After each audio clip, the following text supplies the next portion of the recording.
Hello friend, स्वागत है आपका अपने चैनल आज क्लास में। आज की इस वीडियो में कक्षा 10वीं के लिए सामाजिक विज्ञान का एक मॉडल पेपर सॉल्व करेंगे।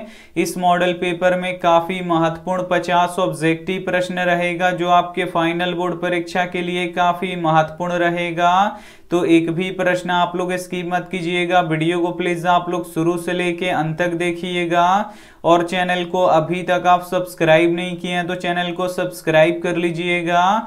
और सब्सक्राइब करने के बाद एक बेल आइकन आता है तो बेल आइकन को दबा के ऑल पे कर लीजिएगा ताकि जब भी लाइव क्लास हो तो आपके पास नोटिफिकेशन पहुंचता रहे।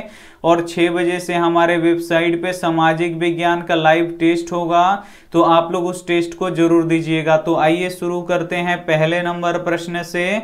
तो पहला नंबर प्रश्न है कि भारत में किस प्रकार की दलीय व्यवस्था है। ए ऑप्शन है एक दलीय व्यवस्था, बी ऑप्शन है द्विदलीय व्यवस्था, सी ऑप्शन है बहुदलीय व्यवस्था, डी ऑप्शन है इनमें से कोई नहीं। तो यहाँ पे आपको बताना है कि भारत में किस प्रकार की दलीय व्यवस्था है। तो भारत में बहुदलीय व्यवस्था है, इसे आपको याद रखना है। यहाँ पे सी वाला ऑप्शन बिल्कुल ही सही हो जाएगा। आइए देखते हैं अगला प्रश्न। 2 नंबर प्रश्न है कि श्रीलंका कब आजाद हुआ। ए ऑप्शन है 1947 में, बी ऑप्शन है 1948 में, सी ऑप्शन है 1938 में, डी ऑप्शन है 1950 में। तो यहाँ पे आपको बताना है कि श्रीलंका कब आजाद हुआ। तो श्रीलंका 1948 में आजाद हुआ, इसे आपको याद रखना है। यहाँ पे बी वाला ऑप्शन बिल्कुल ही सही हो जाएगा। और भारत कब आजाद हुआ तो 1947 में आजाद हुआ, तो ये भी साथ में आपको याद रखना है। आइए देखते हैं अगला प्रश्न। 3 नंबर प्रश्न है कि मुस्लिम लीग की स्थापना किस वर्ष हुई। ए ऑप्शन है 1905 में, बी ऑप्शन है 1906 में, सी ऑप्शन है 1907 में, डी ऑप्शन है 1908 में। तो यहाँ पे आपको बताना है कि मुस्लिम लीग की स्थापना किस वर्ष हुई। तो मुस्लिम लीग की स्थापना 1906 ईस्वी में हुई, इसे आपको याद रखना है। यहाँ पे बी वाला ऑप्शन बिल्कुल ही सही हो जाएगा। आइए देखते हैं अगला प्रश्न। 4 नंबर प्रश्न है कि गठबंधन सरकार की पकड़ प्रशासन पर होती है। ए ऑप्शन है मजबूत, बी ऑप्शन है ढीला, सी ऑप्शन है अति मजबूत, डी ऑप्शन है कठोर। तो यहाँ पे आपको बताना है कि गठबंधन सरकार की पकड़ प्रशासन पर होती है तो ढीला होती है, इसे आपको याद रखना है। यहाँ पे बी वाला ऑप्शन बिल्कुल ही सही हो जाएगा। आइए देखते हैं अगला प्रश्न।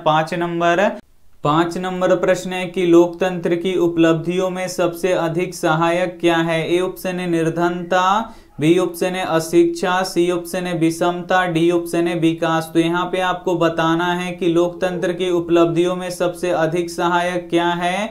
तो विकास है, इसे आपको याद रखना है। यहाँ पे डी वाला ऑप्शन बिल्कुल ही सही हो जाएगा। सामाजिक विज्ञान के इस मॉडल पेपर में काफी महत्वपूर्ण 50 ऑब्जेक्टिव प्रश्न हम आपको बताएंगे, तो एक भी प्रश्न आप लोग स्किप मत कीजिएगा। वीडियो को प्लीज आप लोग शुरू से लेके अंत तक देखिएगा।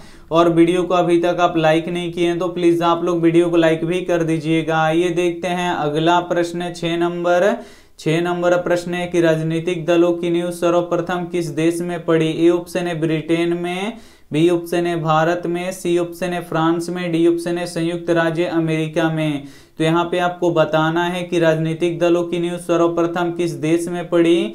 तो ब्रिटेन में पड़ा, इसे आपको याद रखना है। यहाँ पे ए वाला ऑप्शन बिल्कुल ही सही हो जाएगा। आइए देखते हैं अगला प्रश्न। 7 नंबर प्रश्न है कि राजनीतिक दल का आशय है। ए ऑप्शन है अफसरों के समूह से, बी ऑप्शन है सेनाओं के समूह से, सी ऑप्शन है व्यक्तियों के समूह से, डी ऑप्शन है किसानों के समूह से। तो यहाँ पे आपको बताना है कि राजनीतिक दल का आशय है, तो राजनीतिक दल का आशय व्यक्तियों के समूहों से है, इसे आपको याद रखना है।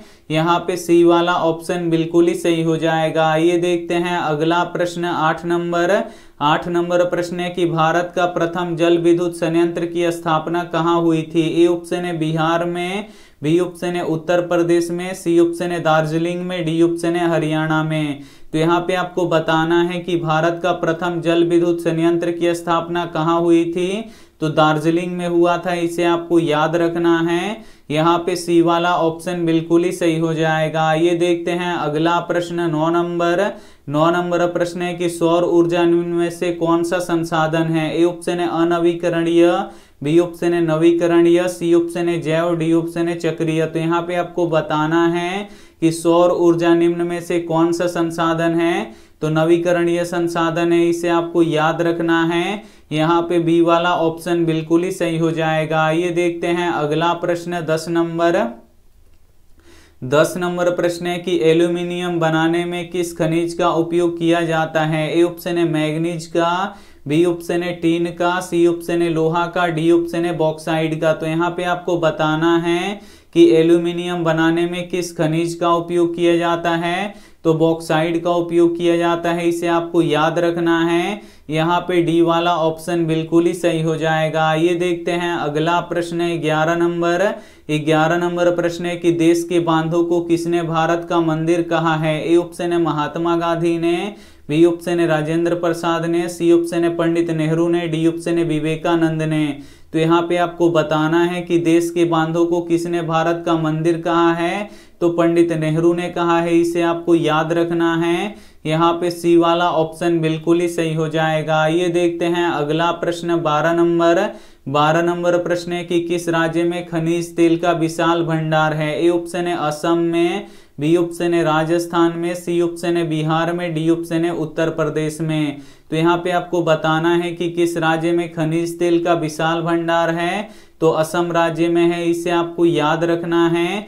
यहाँ पे ए वाला ऑप्शन बिल्कुल ही सही हो जाएगा। ये देखते हैं अगला प्रश्न 13 नंबर प्रश्न है कि काली मिट्टी किस फसल के लिए उपयोगी है। ए ऑप्शन है कपास के लिए, बी ऑप्शन है गेहूं के लिए, सी ऑप्शन है चावल के लिए, डी ऑप्शन है ईख के लिए।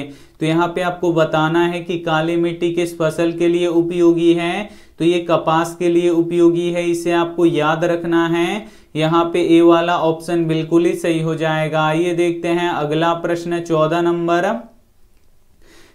नंबर प्रश्न है कि विश्व पर्यावरण दिवस किस दिन को मनाया जाता है। ए ऑप्शन है 5 जनवरी को, बी ऑप्शन है 5 अगस्त को, सी ऑप्शन है 5 जून को, डी ऑप्शन है 5 अप्रैल को। तो यहाँ पे आपको बताना है कि विश्व पर्यावरण दिवस किस दिन को मनाया जाता है, तो 5 जून को मनाया जाता है, इसे आपको याद रखना है। यहाँ पे सी वाला ऑप्शन बिल्कुल ही सही हो जाएगा। ये देखते हैं अगला प्रश्न 15 नंबर प्रश्न है कि जामनगर तेल शोधक कारखाना किस राज्य में स्थित है। ए ऑप्शन है बिहार में, बी ऑप्शन है असम में, सी ऑप्शन है उत्तर प्रदेश में, डी ऑप्शन है गुजरात में। यहाँ पे आपको बताना है कि जामनगर तेल शोधक कारखाना किस राज्य में स्थित है, तो ये गुजरात राज्य में स्थित है, इसे आपको याद रखना है। यहाँ पे डी वाला ऑप्शन बिल्कुल ही सही हो जाएगा। सामाजिक विज्ञान के इस मॉडल पेपर में काफी महत्वपूर्ण 50 ऑब्जेक्टिव प्रश्न हम आपको बताएंगे, तो एक भी प्रश्न आप लोग स्किप मत कीजिएगा। वीडियो को प्लीज आप लोग शुरू से लेके अंत तक देखिएगा,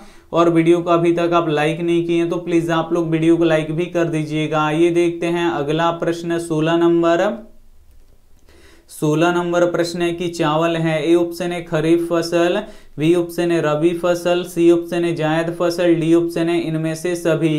तो यहाँ पे आपको बताना है कि चावल है, तो चावल एक खरीफ फसल है, इसे आपको याद रखना है। यहाँ पे ए वाला ऑप्शन बिल्कुल ही सही हो जाएगा। ये देखते हैं अगला प्रश्न 17 नंबर प्रश्न है कि भारत में किस मिट्टी का विस्तार सबसे अधिक है। ए ऑप्शन है काली मिट्टी का, बी ऑप्शन है जलोढ़ मिट्टी का, सी ऑप्शन है बलुई मिट्टी का, डी ऑप्शन है पर्वतीय मिट्टी का। तो यहाँ पे आपको बताना है कि भारत में किस मिट्टी का विस्तार सबसे अधिक है, तो जलोढ़ मिट्टी का विस्तार सबसे अधिक है, इसे आपको याद रखना है। यहाँ पे बी वाला ऑप्शन बिल्कुल ही सही हो जाएगा। ये देखते हैं अगला प्रश्न 18 नंबर प्रश्न है कि काली मृदा का दूसरा नाम क्या है। ए ऑप्शन है बलुई मिट्टी, बी ऑप्शन है रेगुन मिट्टी, सी ऑप्शन है लाल मिट्टी, डी ऑप्शन है पर्वतीय मिट्टी। तो यहाँ पे आपको बताना है कि काली मृदा का दूसरा नाम क्या है, तो रेगुन मिट्टी है, इसे आपको याद रखना है। यहाँ पे बी वाला ऑप्शन बिल्कुल ही सही हो जाएगा। ये देखते हैं अगला प्रश्न 19 नंबर प्रश्न है कि बिहार का सबसे बड़ा नगर कौन है। ए ऑप्शन है पटना, बी ऑप्शन है गया, सी ऑप्शन है भागलपुर, डी ऑप्शन है दरभंगा। तो यहाँ पे आपको बताना है कि बिहार का सबसे बड़ा नगर कौन सा है, तो पटना है, इसे आपको याद रखना है। यहाँ पे ए वाला ऑप्शन बिल्कुल ही सही हो जाएगा। ये देखते हैं अगला प्रश्न 20 20 नंबर प्रश्न है कि राजस्थान की सबसे महत्वपूर्ण परियोजना कौन सी है? ए ऑप्शन है चंबल, बी ऑप्शन है नागार्जुन, सी ऑप्शन है इंदिरा गांधी नहर, डी ऑप्शन है भाखड़ा नांगल। तो यहाँ पे आपको बताना है कि राजस्थान की सबसे महत्वपूर्ण परियोजना कौन सी है? तो इंदिरा गांधी नहर है, इसे आपको याद रखना है। यहाँ पे सी वाला ऑप्शन बिल्कुल ही सही हो जाएगा। ये देखते हैं अगला प्रश्न 21 नंबर प्रश्न है कि इनमें से किसमें प्राथमिक क्षेत्र कहा जाता है? ए ऑप्शन है सेवा क्षेत्र को, बी ऑप्शन है कृषि क्षेत्र को, सी ऑप्शन है औद्योगिक क्षेत्र को, डी ऑप्शन है इनमें से कोई नहीं। तो यहाँ पे आपको बताना है कि इनमें से किसे प्राथमिक क्षेत्र कहा जाता है? तो कृषि क्षेत्र को प्राथमिक क्षेत्र कहा जाता है, इसे आपको याद रखना है। यहाँ पे बी वाला ऑप्शन बिल्कुल ही सही हो जाएगा। ये देखते हैं अगला प्रश्न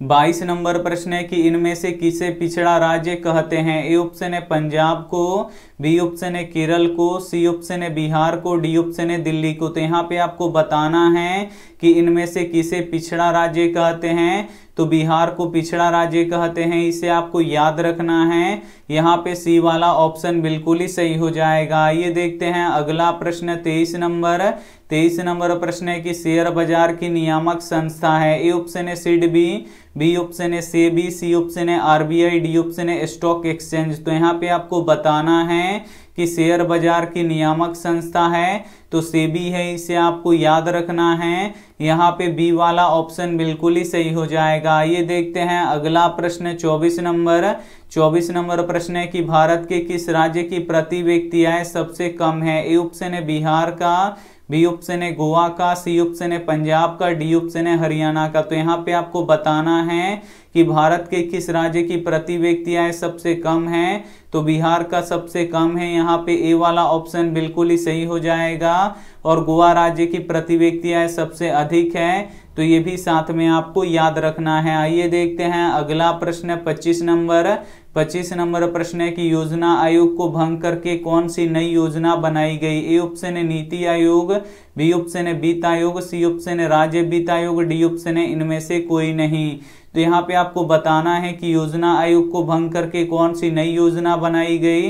तो नीति आयोग बनाया गया, इसे आपको याद रखना है 2015 में। यहाँ पे ए वाला ऑप्शन बिल्कुल ही सही हो जाएगा। ये देखते हैं अगला प्रश्न 26 नंबर प्रश्न है कि फूट डालो और राज करो की नीति किसने अपनाई? ए ऑप्शन है अंग्रेजों ने, बी ऑप्शन है व्यवसाय प्रधानों ने, सी ऑप्शन है मुगलों ने, डी ऑप्शन है राजाओं ने। तो यहाँ पे आपको बताना है कि फूट डालो और राज करो की नीति किसने अपनाई?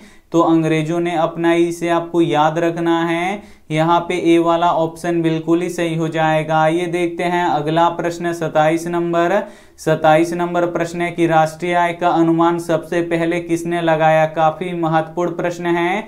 ए ऑप्शन है महात्मा गांधी ने, बी ऑप्शन है नेहरू जी ने, सी ऑप्शन है राजेंद्र प्रसाद ने, डी ऑप्शन है दादा भाई नौरोजी ने।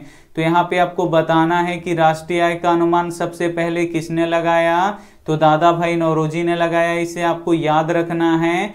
यहाँ पे डी वाला ऑप्शन बिल्कुल ही सही हो जाएगा। ये देखते हैं अगला प्रश्न 28 नंबर प्रश्न है कि अंग्रेजों ने भारतीय अर्थव्यवस्था का किया? ए ऑप्शन है पोषण, बी ऑप्शन है शोषण, सी ऑप्शन है कुपोषण, डी ऑप्शन है सभी। तो यहाँ पे आपको बताना है कि अंग्रेजों ने भारतीय अर्थव्यवस्था का क्या किया? तो शोषण किया, इसे आपको याद रखना है। यहाँ पे बी वाला ऑप्शन बिल्कुल ही सही हो जाएगा। ये देखते हैं अगला प्रश्न 29 नंबर प्रश्न है कि वस्तु विनिमय प्रणाली में विनिमय होता है? ए ऑप्शन है वस्तु से वस्तु का, बी ऑप्शन है मुद्रा से वस्तु का, सी ऑप्शन है वस्तु से मुद्रा का, डी ऑप्शन है मुद्रा से मुद्रा का। तो यहाँ पे आपको बताना है कि वस्तु विनिमय प्रणाली में विनिमय होता है, तो वस्तु से वस्तु का विनिमय होता है, इसे आपको याद रखना है। यहाँ पे ए वाला ऑप्शन बिल्कुल ही सही हो जाएगा। ये देखते हैं अगला प्रश्न 30 नंबर प्रश्न है कि मनुष्य के आर्थिक जीवन में सबसे महत्वपूर्ण है? ए ऑप्शन है जमीन, बी ऑप्शन है खेतों के कागज, सी ऑप्शन है मुद्रा, डी ऑप्शन है मालगुजारी का रसीद। तो यहाँ पे आपको बताना है कि मनुष्य के आर्थिक जीवन में सबसे महत्वपूर्ण है तो मुद्रा है, इसे आपको याद रखना है। यहाँ पे सी वाला ऑप्शन बिल्कुल ही सही हो जाएगा। ये देखते हैं अगला प्रश्न 31 नंबर प्रश्न है कि 1 रुपए का नोट जारी किया जाता है? ए ऑप्शन है वित्त मंत्रालय के द्वारा, बी ऑप्शन है रिजर्व बैंक ऑफ इंडिया के द्वारा, सी ऑप्शन है बैंक ऑफ इंडिया के द्वारा, डी ऑप्शन है इनमें से कोई नहीं। तो यहाँ पे आपको बताना है कि 1 रुपए का नोट जारी किया जाता है, तो 1 रुपए का नोट जारी कौन करता है, तो वित्त मंत्रालय के द्वारा जारी होता है। यहाँ पे ए वाला ऑप्शन बिल्कुल ही सही हो जाएगा। ये देखते हैं अगला प्रश्न 32 नंबर। 32 नंबर प्रश्न है कि भारतीय रिजर्व बैंक की स्थापना कब हुई थी। ए ऑप्शन है 1934 में, बी ऑप्शन है 1935 में, सी ऑप्शन है 1948 में, डी ऑप्शन है 1951 में।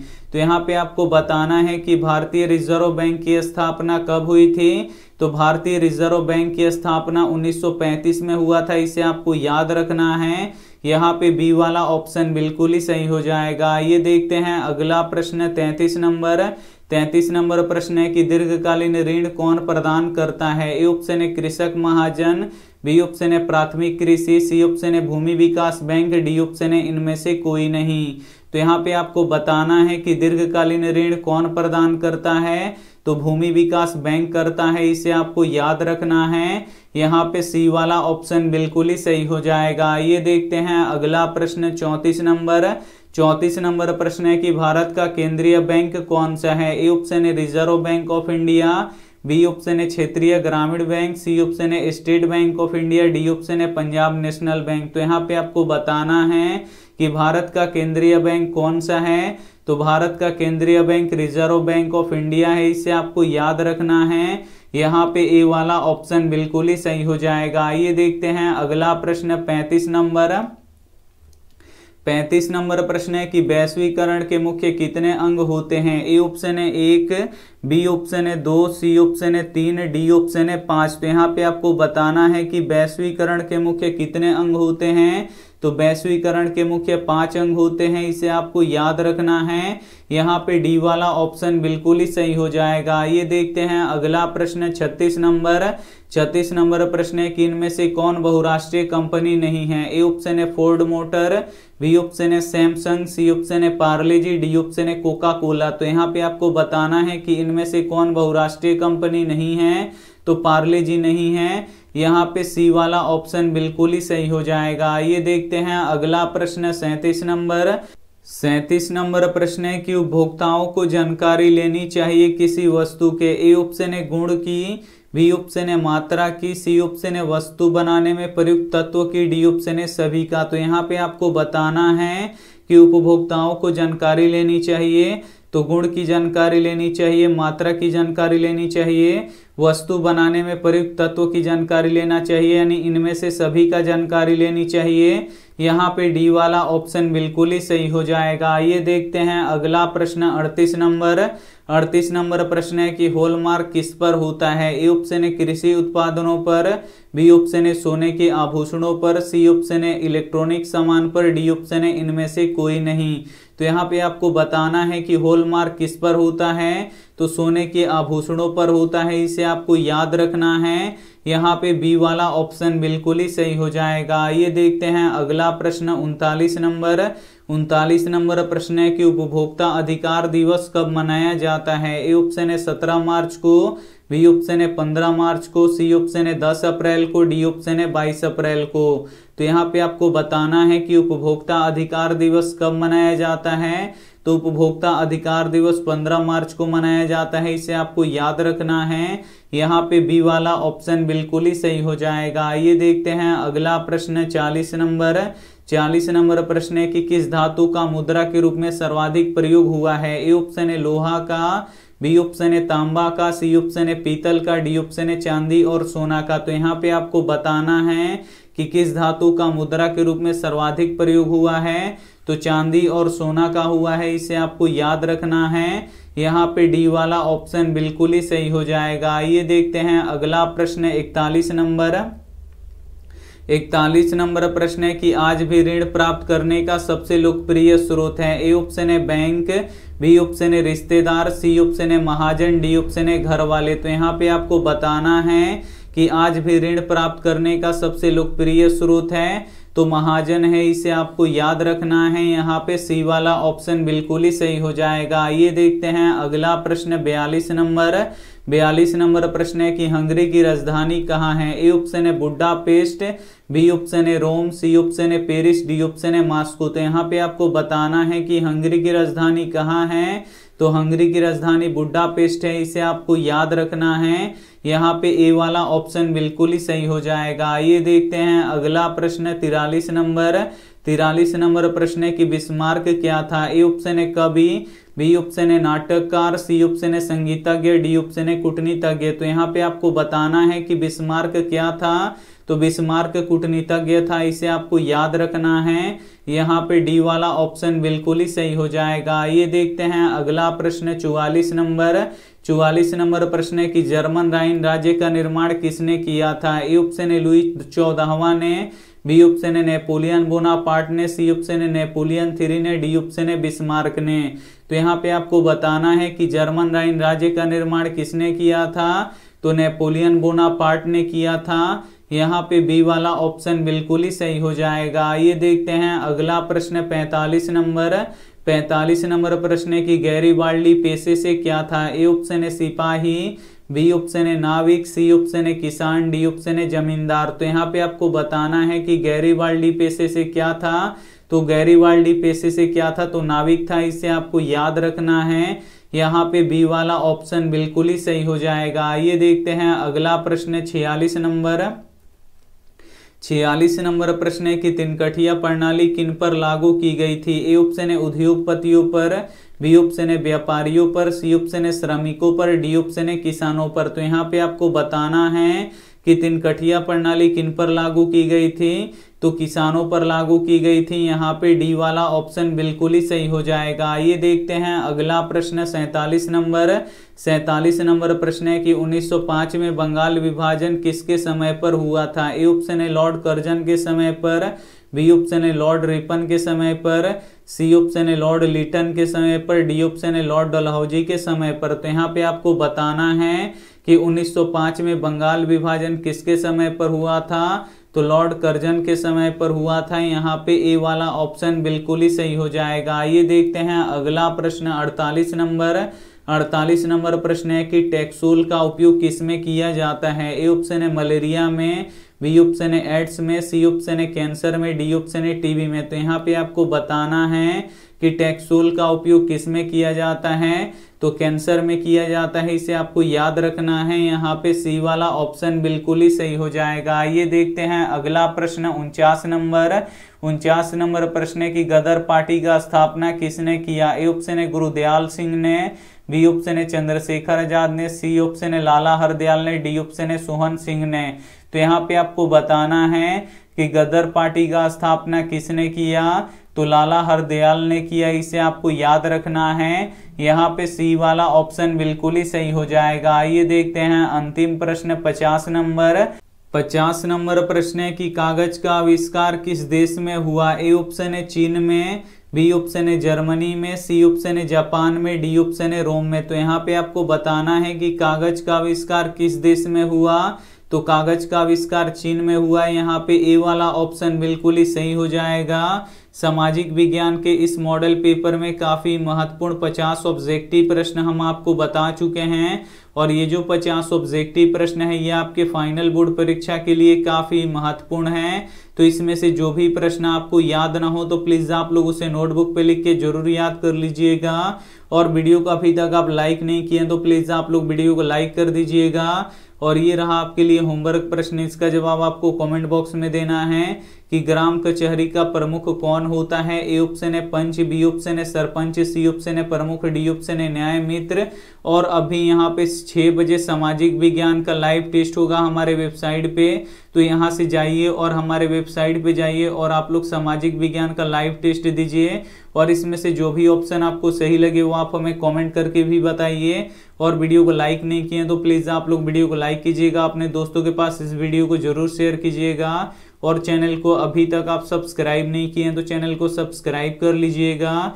Thank you for watching. मिलते हैं अगले वीडियो में, तब तक अपना ध्यान रखिए, मन लगा के पढ़ाई कीजिए। Take care and bye.